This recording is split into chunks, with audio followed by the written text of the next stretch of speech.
Hello, my wolf pack, Charlie Black 20. Today I'm going to be doing a video that was recommended to me by somebody. I will be doing a video on the live action edition of Aladdin. I will hopefully be doing this very quickly, so I'm going to get right into it. I think that the live action version, for myself as a 32-year-old adult, is an improvement over the previous 90s animated version of Aladdin. Now, they are both extremely good movies. If you want nostalgia, if you want something kid-like, and you want to see Robin Williams and hear him again, then definitely go back and watch the old one. And it's still a very good movie. Obviously, that was Disney at their best in the 90s animated versions. But the live-action version, where you have these new actors and actresses, as well as Will Smith playing the part of the genie in his own way that does not infringe upon the old Robin Williams, I think this movie is an improvement. Now, I'm going to talk mostly about characters because the story remains largely the same. Street rat, very insecure, wants to be somebody. Princess, doesn't want to marry the idiot prince, is longing for the outside world, and Jafar, the vizier, trying to become the sultan by finding the lamp with the genie for his 3 wishes. And the story is largely the same, with some notable improvements through character building. For example, Aladdin's character, in my opinion, is better because he is shown as not only insecure, but extremely good at what he does as a thief, as his sleight of hands and talking his way out of things, and knowing what buttons to push on people, as well as being way more, I guess you would say, smooth with Jasmine, except in his cringy moments where he's trying to be Prince Ali, which obviously the cringe moments are in both the original version, but even more so in this one. But Jasmine herself is also a huge improvement because this is a young woman whose mother has been murdered. Her father is very, very protective because she's his only heir, and he wants her to marry a prince because that is what the law says. But she doesn't care about the law as much. She wants to explore the outside world and is doing that under the guise of being the handmaiden to the princess, while also extremely, extremely intelligent. And she wants to be the sultan. And she finds Aladdin to be a breath of fresh air, as well as very intriguing and attractive. Then you've got Jafar, the vizier who has risen to this position, which is second only to the sultan, after being a mere street thief. So he understands how to rise through the ranks and everything, and he's done a lot to do that. Although he also has his impatience, his willingness to betray anybody and everybody, and, quite frankly, his lack of, how do I put this? Understanding of humanity, as well as a great grudge against the neighbor country of Agrabah, which he was imprisoned in, and where Jasmine's mother is from. Shirabah, that was the place, Shirabah. And so he has a grudge against them, and he can't let it go. But we see the characters really kind of fleshed out in this sense, in the live-action version, where... And the music, absolutely, the music is absolutely fantastic. I love it. I mean, they added a new song, Speechless, which at first I was like, oh, come on, we have another song. But then when I went back and listened to it, I was like, okay, this is actually a pretty strong song, especially for somebody like Jasmine, who definitely as a character needed improvement from the original movie, not all 3. where I think she does a better job in all three movies of the animated versions. But in this version alone, she stands very strong.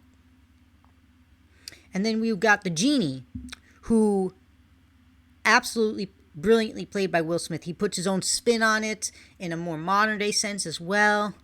And he doesn't try to repeat what Robin Williams did. He puts things into a new perspective for the genie of being not only all powerful, but also very, very wise, very, very astute, and also has a very interesting sense of humor, as well as being, this is going to sound corny, but also being very human in the sense that when he's dealing with people like the handmaiden, he is pretty awkward, actually. He's not this suave, debonair guy dealing with her, because he's obviously extremely attracted to her in a way that's different than just like, oh, pretty girl.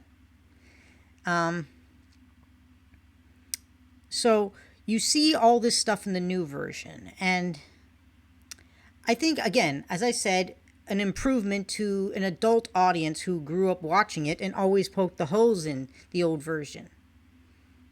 And you don't have any of the overt stereotypes that we saw in the original versions, which was just the thing of the 90s. Like, we saw all that in almost every movie from the animated version of Disney movies, especially in the 90s. That's just par for the course, in my opinion. That's just the way it was.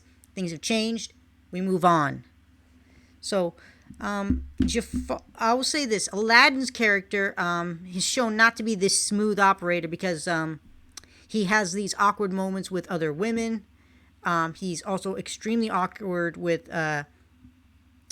Jasmine when he's trying to be something he's not, which is the Prince Ali, until he starts to really let it out. And then he lies again because he's insecure, and he eventually just does the right thing like he's supposed to do, and it shows. It also shows how smart he is, because he's always manipulating things to get his way.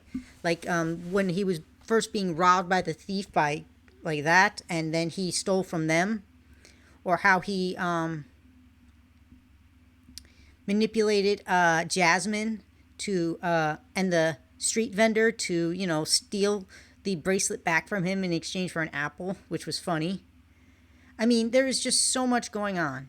But I also think that Jasmine, her character, and how Aladdin deduces that she is the handmaiden to the princess based off of her clothing, what he knows about the city and the trade that goes in, all these things. And then how he sneaks in, how he basically works his sleight of hand and his charm, as well as just manipulating people like Jafar. He manipulates Jafar at the very end into doing what he shouldn't have done, which is try to become a genie, in which case goes into the lamp, which he played on Jafar being second best, as always, second fiddle, because he wasn't as powerful as the genie. So, just like in the original movie, all power will drive you insane, and it does send Jafar over the edge again. You've got Jasmine again. She's extremely intelligent in this. Like, she has studied books, maps. She wants to learn about the city, but again, her father is keeping her in the palace, but this time for a good reason, which is, instead of just, oh, he's just the overprotective father and he doesn't want her to mingle with the poor, it's really that he's scared for her safety, which is because her mother was murdered.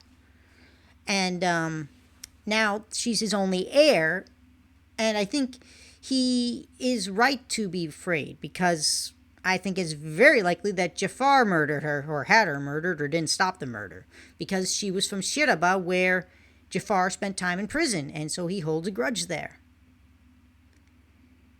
And Jasmine is also highly capable of deducing things. Like, she sniffs out who Aladdin is pretty quick.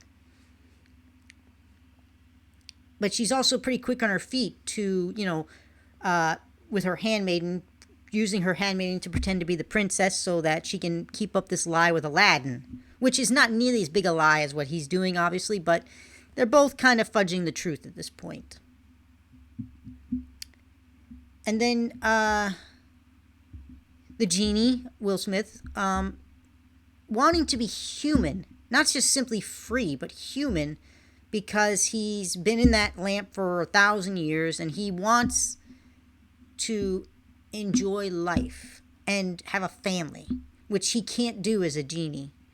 And so, him meeting Aladdin, he thinks that nothing's going to change, and he's slowly seeing that maybe this Aladdin kid's not so bad. But again, he's seeing the struggle for Aladdin between doing the right thing and being selfish, which Aladdin eventually he does the right thing even though he struggles with it. He's going to do the right thing before he gets into the trouble with Jafar. Before he realizes that Jafar has the lamp, he's going to do the right thing. But of course, it doesn't play out that way for him. So it becomes a struggle. And then you got Jafar, who, as a villain, again, he's very, very good. I think he's well played in this as being somebody who just started out as a street thief, saw something more in himself, and climbed his way up the ladder bit by bit until he was second only to the Sultan. Although obviously he has his staff, which can manipulate the Sultan, but is still not all powerful. Like, it has a weakness that you need to hold it there because it can be stopped by a distraction. Like, if he gets distracted and can't concentrate, the staff doesn't work, which is a very easy thing to stop in that case. And then Jafar, once again, he realizes who Prince Ali is. So Jafar's pretty smart. He's good at figuring things out.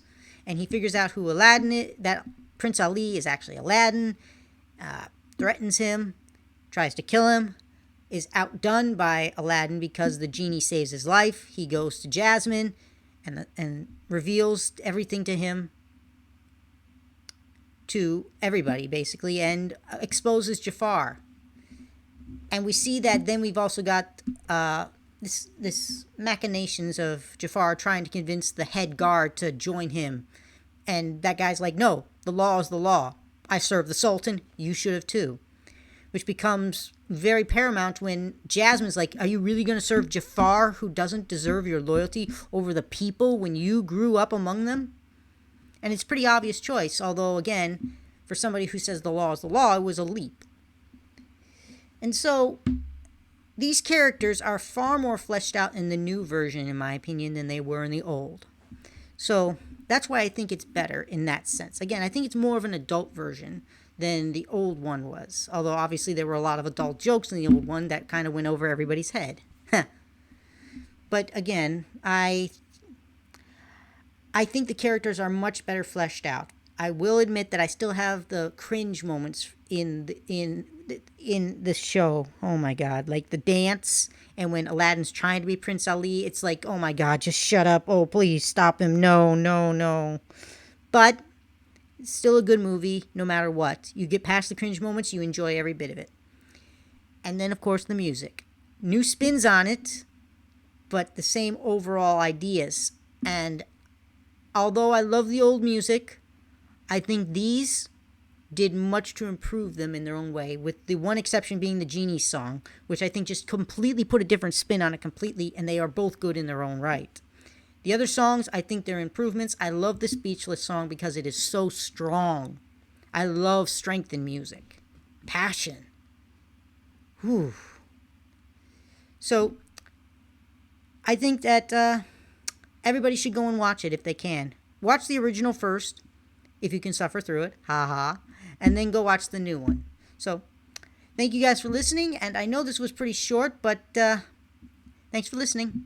Take care, my wolf pack.